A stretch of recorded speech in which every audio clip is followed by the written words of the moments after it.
Hello everyone, welcome back to Ninja Prep. तो इस lecture में भी हम कुछ क्वेश्चंस डिस्कस करेंगे। बेहतरीन ये क्वेश्चंस होंगे। इसके पहले वाले लेक्चर्स में भी हमने काफी क्वेश्चंस डिस्कस किए थे। वैरायटी ऑफ क्वेश्चंस थे, यानी कि बहुत सारे क्वेश्चंस के मिक्स क्वेश्चंस मैंने उसमें आपको कराए थे। एक ही क्वेश्चन में आपको जो इन्वर्टिंग एम्पलीफायर है, नॉन इन्वर्टिंग एम्पलीफायर है, दोनों का जो मिक्सचर है वो देखने को मिला था। एक ही क्वेश्चन के अंदर आपको रेजिस्टर, इंडक्टर, कैपेसिटर जैसे एलिमेंट देखने को मिले थे। आज का जो ये लेक्चर होगा इसमें हम ये देखेंगे कि यदि इन्वर्टिंग टर्मिनल पर या नॉन इन्वर्टिंग टर्मिनल पर एक से ज्यादा रेजिस्टेंस अगर लगाए हुए हैं तो किस तरह से हमें क्वेश्चन सॉल्व करना है। रेजिस्टेंस के अलावा यदि कोई एलिमेंट लगाया हुआ है, लाइक कैपेसिटर लगाया हुआ है या इंडक्टर लगाया हुआ है रेजिस्टेंस के साथ, तो क्वेश्चन किस तरह से सॉल्व करना है। तो चलिए स्टार्ट करते हैं। तो आपको एक फिगर शो हो रहा है ये क्वेश्चन के अंदर। तो इस क्वेश्चन के अंदर जो आपको डायग्राम शो हो रहा है, इसमें आपको दिख रहा है कि ये जो ऑपरेशनल एम्पलीफायर है इसके नॉन इन्वर्टिंग टर्मिनल पर, कौन से टर्मिनल पर? नॉन इन्वर्टिंग टर्मिनल पर दो रेजिस्टेंस लगे हुए हैं, एक 10 किलो ओम का, एक 20 किलो ओम का। साथ ही साथ अगर आप ध्यान से देखें तो दोनों ही टर्मिनल्स, चाहे वो नॉन इन्वर्टिंग टर्मिनल है और चाहे इन्वर्टिंग टर्मिनल है, दोनों के ऊपर वोल्टेज अप्लाई किया गया है। तो हमें ये पूछा गया है कि आउटपुट वोल्टेज फाइंड आउट कीजिए।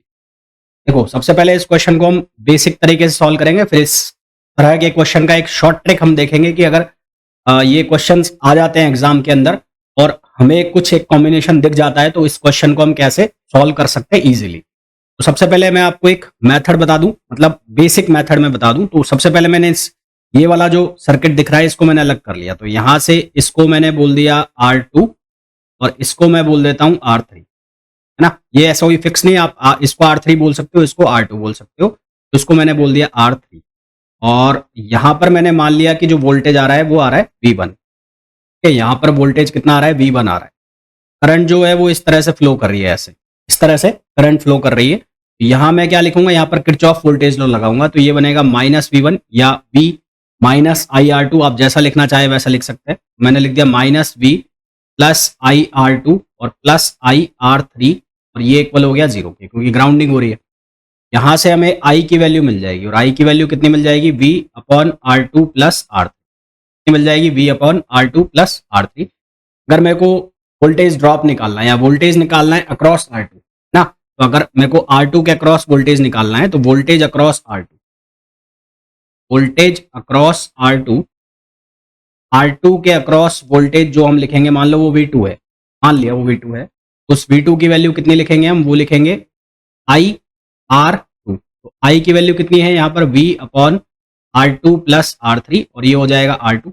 सिमिलरली हम V3 के अक्रॉस भी वोल्टेज लिख सकते हैं, वो कितना हो जाएगा? V/R2 plus R3 into R3। ये आपको याद रखना है, ये आपको हर क्वेश्चन के अंदर करना नहीं है, ये इतना बड़ा स्टेप आपको करना नहीं है। आपको ये याद रखना है कि इसके अक्रॉस वोल्टेज ये लेना है मेरे को, इसके अक्रॉस वोल्टेज इस तरह से निकालना है। तो हमारे पास दो रजिस्टर है, एक है 10 किलो ओम का और एक है 20 किलो ओम का। तो यहाँ पर सप्लाई है 0, यहाँ 0 वोल्टेज है, मान लेते हैं यहाँ पर वोल्टेज है Vx, ठीक है, इस पॉइंट पर वोल्टेज है Vx।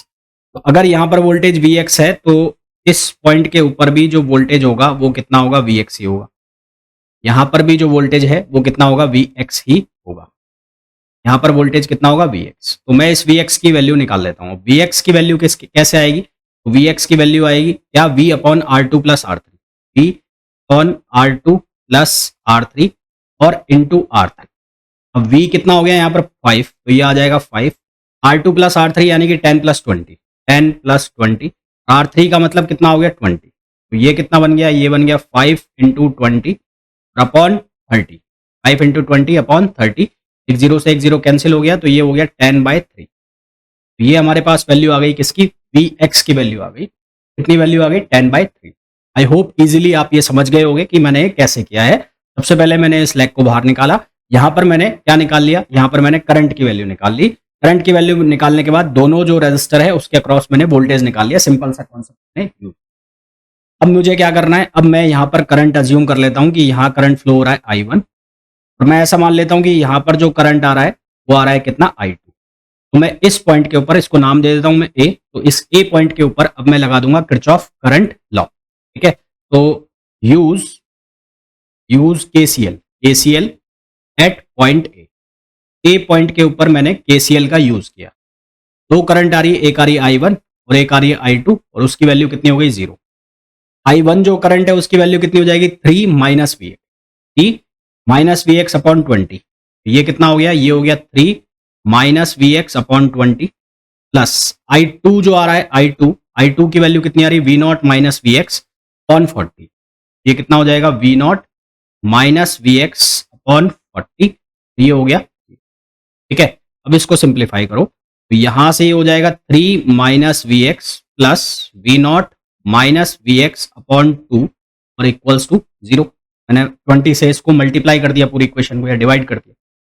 अब उसके बाद 2 से इसका क्रॉस मल्टीप्लीकेशन कर दो तो ये बन जाएगा 6, ये बन जाएगा 2vx, ये हो गया v नॉट और ये हो गया vx इक्वल्स टू 0। यहां से इसको फर्दर हम सिंप्लीफाई करेंगे तो ये 2vx और माइनस vx, ये कितना हो गया 3vx, तो ये हो गया 6 माइनस 3vx और ये v नॉट को उधर ले जाओ आप, तो ये हो गया माइनस v नॉट, क्योंकि v नॉट की हमें वैल्यू निकालनी है। Now we have the value of vx, और vx की जो वैल्यू हमने निकाली वो कितनी वैल्यू निकाली है 10/3, तो ये vx की वैल्यू यहाँ पर हम सब्सटीट्यूट कर देते हैं, तो 3 इंटू 10/3 और ये आ गया माइनस वी नॉट। 3 से 3 कैंसिल हो गया तो यहाँ से 6 माइनस 10 कितना बच गया -4 और ये आ गया माइनस वी नॉट। तो यहाँ से वी नॉट की वैल्यू आ गई कितनी आ गई 4 आ गई। आउटपुट वोल्टेज कितना आ गया यहाँ पर 4 आ गया। ठीक है, तो एक तो है ये मेथड कि इस तरह से हम कर सकते हैं। अब एक शॉर्ट ट्रिक मैं आपको बताता हूँ, इसकी शॉर्ट ट्रिक। वीडियो में आगे कंटिन्यू करूं उसके पहले आप लोगों को एक इन्फॉर्मेशन देना चाहूंगा। यदि आप लोग प्रिपरेशन कर रहे हैं CUET PG 2025 फिजिक्स एग्जाम के लिए, तो उसके लिए आप बैच ज्वाइन कर सकते हैं मंजिल 2025 CUET PG और फिजिक्स एग्जामिनेशन। इस बैच में आपको लाइव प्लस रिकॉर्डेड क्लास मिलेंगी, साथ ही साथ 1000 प्लस प्रैक्टिस क्वेश्चंस भी मिलेंगे। ये बैच अवेलेबल होगा Ninja prep app by Kapil sir पर, जिसे आप गूगल प्ले स्टोर से डाउनलोड कर सकते हैं। इसका लिंक आपको डिस्क्रिप्शन में भी है। साथ ही साथ अगर आप IIT जैम एग्जाम की प्रिपरेशन कर रहे हैं तो उसके लिए आप बैच ज्वाइन कर सकते हैं लक्ष्य IIT जैम 2025 बैच, जिसमें स्पेसिफिकली जो है वो क्लासेस रहेंगी, एक्सक्लूसिवली क्लासेस रहेंगी IIT जैम के लिए, और साथ ही साथ आपकी टिफर के जो एग्जाम की प्रिपरेशन है वो भी इसमें हो जाएगी। इसके अलावा अगर आप CSIR नेट की प्रिपरेशन कर रहे हैं और गेट की प्रिपरेशन कर रहे हैं तो उसके लिए आप बैच ज्वाइन कर सकते हैं श्रेष्ठा बैच, जिसमें आपको डिटेल्ड प्रिपरेशन कराई जाएगी CSIR नेट एग्जामिनेशन 2024 दिसंबर और गेट 2025 एग्जाम की। और अगर आप केवल क्वेश्चन प्रैक्टिस करना चाहते हैं CSIR नेट एग्जाम के लिए, जेस्ट एग्जाम के लिए, गेट एग्जाम के लिए, तो उसके लिए आप बैच ज्वाइन कर सकते हैं विजय श्री बैच, जो कि CSIR नेट, गेट और जेस्ट एग्जाम के लिए है। साथ ही साथ अगर आप टिफर की प्रिपरेशन कर रहे हैं तो उसके लिए भी यूजफुल होगा।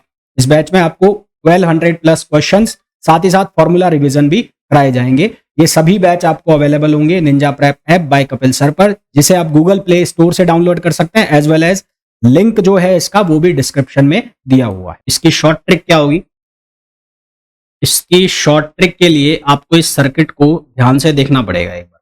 जब आप इस सर्किट को ध्यान से देखोगे तो यहाँ रेजिस्टेंस और इनपुट रेजिस्टेंस, ये फीडबैक रेजिस्टेंस और ये इनपुट रेजिस्टेंस, इसको मैं बोल देता हूं RF और इसको मैं बोल देता हूं RI। ठीक है, तो RF अपॉन RI का रेशो देखो, RF अपॉन RI, RF कितना है 40 और RI कितना है 20, यही है ना। RF कितना है 40, RF है 40 और RI कितना है 20, तो इनका रेशो कितना आ गया 2। और फिर आप रेशो देखो किसका, R3 और R2 का ना, इसका रेशो देखो R3 और R2, R3 अपॉन R2, ये रेशो भी कितना आ रहा है 20/10। अगर ऐसा हो जाता है ना, तो if RF upon RI equals to R3 upon R2, उस केस में आप क्या करोगे, जो आपका आउटपुट आएगा ये डिफरेंशियल एम्पलीफायर के लिए है, तो V प्लस V माइनस, तो उसको किसके बराबर लिख दोगे आप, minus RF upon RI, minus RF upon RI। कहने का मतलब V प्लस पर वोल्टेज आपकी कितनी है, प्लस पर वोल्टेज है आपकी 5 वोल्ट और माइनस पर वोल्टेज है आपकी कितनी 3 वोल्ट। तो यहां पर आपने क्या लिखा, ये लिखा आपने 5 माइनस 3 और फिर उसके बाद RF अपॉन RI। RF की वैल्यू कितनी है, RF की वैल्यू है 20 और RF की वैल्यू है 40, RF की वैल्यू है 40 और ये वैल्यू है 20। इसको जब हम सॉल्व करेंगे तो हमारे पास जो आंसर आ जाएगा वो आ जाएगा कितना, वो आ जाएगा ये प्लस का है, तो ये हमारे पास आंसर आ जाएगा यहां से कितना 4। ये केवल और केवल तभी वैलिड होगा जब ये वाला कॉम्बिनेशन हमारे पास बनेगा ना। अगर ऐसा है तो हमको इतना बड़ा करने की जरूरत नहीं है, हम डायरेक्ट आंसर लिख सकते हैं। अगर ऐसा है तो इतना बड़ा करने की जरूरत नहीं है, हम डायरेक्ट आंसर लिख सकते हैं। जैसे कि एक अगले एग्जाम्पल में इस चीज को और बेहतर तरीके से समझते हैं। जैसे कि ये सेम सा क्वेश्चन है, तो यहां पर आप देखो combination are F upon R आई। तो आर एफ कितना है 60 और आर आई की वैल्यू कितनी है 30। तो ये कितना आया 2। फिर आप देखो R three upon R two. R three upon R two आप देखते तो कितना आता है 40 अपॉन 20। तो ये भी कितना आता है 2। दैट मीन्स कि R F upon R I इसके इक्वल हो गया R three upon R two. तो यहां से आप डायरेक्ट यूज कर सकते हो। क्या यूज कर सकते हो? आउटपुट हो जाएगा जो वो किसके इक्वल हो जाएगा v प्लस वी माइनस, और ये हो जाएगा R F upon R I. R F upon R I. V plus की वैल्यू कितनी है 7 वोल्ट, वी माइनस की वैल्यू कितनी है 3 वोल्ट। आर एफ कितना है? आर एफ है 60 और आर आई कितना है 30। तो यहां से कितना आ जाएगा 7 माइनस 3 4 और 60 बाय 30 कितना आ जाएगा ये 2, है ना। तो क्या आंसर आ जाएगा यहाँ से 4 2 8। तो आंसर आ जाएगा 8 वोल्ट। आपके पास इसका आंसर कितना आ जाएगा 8 वोल्ट इसका आंसर। ठीक है, तो इस तरह से आप इन क्वेश्चंस को सॉल्व कर सकते हैं। और अगर यहाँ पर ये कॉम्बिनेशन वाला फैक्टर नहीं होता, मतलब ये कॉम्बिनेशन नहीं आ रहा होता, यहाँ 2 1 का रेशो आता 2 तो 1 का कुछ और आ रहा होता, तो फिर आपको वो बेसिक फंडा यूज करना पड़ता जो हमने शुरुआत में देखा कि आपको अलग अलग करंट निकालना पड़ेगा, देन आपको किरचॉफ करंट लॉ लगाना पड़ेगा और फिर उसको सॉल्व करना पड़ेगा। चलिए आगे बढ़ते हैं। जैसे कि अब ये वाला क्वेश्चन देखो, ये है तो वैसा ही क्वेश्चन। यहाँ पे क्या करना है? अब यहाँ पर है 60 बाय 20 करो। ये कितना आ रहा है 4, नहीं 3 आएगा। ये कितना आएगा 3, ये आएगा 3 और फिर आप करो 40 बाय 20 तो ये आ रहा है 2। 40 बाय 20 करोगे तो ये आ रहा है 2, ये 2 आ रहा है और ये कितना आ रहा है 3 आ रहा है। अब इसमें आपको वही सारी कहानी वही करनी पड़ेगी, यानी कि यहाँ पर कंसीडर करो Vx और इसको आगे बढ़ाओ, यहाँ पर भी कंसीडर करो Vx। यहाँ पर कंसीडर कर लो करंट I1 और यहाँ पर कंसीडर कर लो करंट I2। तो ये फर्स्ट जैसा हमने क्वेश्चन किया था ठीक वैसा ही अब ये क्वेश्चन आपको करना है। तो ये क्वेश्चन आप लोगों के लिए हो गया होमवर्क, है ना। इसको आप करके देखेंगे, ठीक वैसा ही होगा जैसे मैंने फर्स्ट क्वेश्चन किया था। बस ये आपके लिए होमवर्क है कि आपको कितना समझ में आया है। यहाँ पर ये तो हमने देख लिया कि जो रेजिस्टेंस का रेशो है वो इक्वल नहीं है, तो आप शॉर्ट ट्रिक का यूज नहीं कर सकते। तो यहाँ पर आपको वही पूरा बेसिक को छोड़ने से पहले बात कर लेते हैं हमारे रिजल्ट की। तो 2023 में मैंने ये कोर्सेज वगैरह स्टार्ट किए थे। तो 2023 की अगर मैं बात करूं तो CUET PG का मैंने पहली बार कोर्स स्टार्ट किया था। कुछ एक बच्चों ने IIT के लिए भी ज्वाइन किया था मुझे।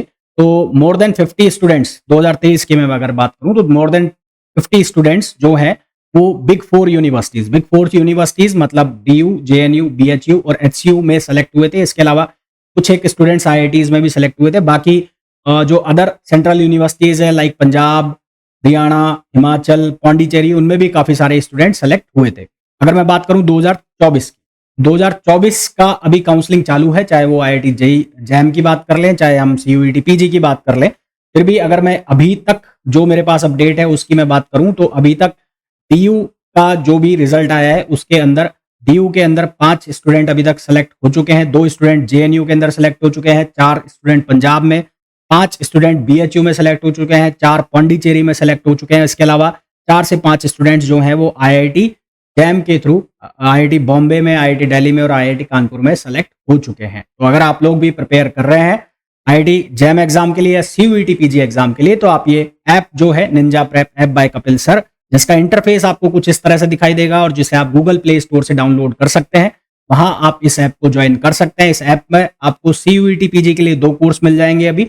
एक है विक्टर बैच जो कि 2024 का रिकॉर्डेड बैच है, जिसकी प्राइस 3800 रुपीज है, जिसके अंदर आपको जो थ्योरी सेक्शन है, क्वेश्चन सेक्शन है, टेस्ट सीरीज है, प्रैक्टिस क्वेश्चन है, वो सब अवेलेबल हो जाएगा। साथ ही साथ इस साल के लिए अगर फ्रेश कोर्स आपको ज्वाइन करना है तो उसके लिए आप मंजिल CUET PG 2025 ज्वाइन कर सकते हैं। ये बैच अभी रनिंग में है। इसके अलावा अगर आप IIT JAM 2025 की प्रिपरेशन कर रहे हैं तो उसके लिए आप ये लक्ष्य बैच ज्वाइन कर सकते हैं।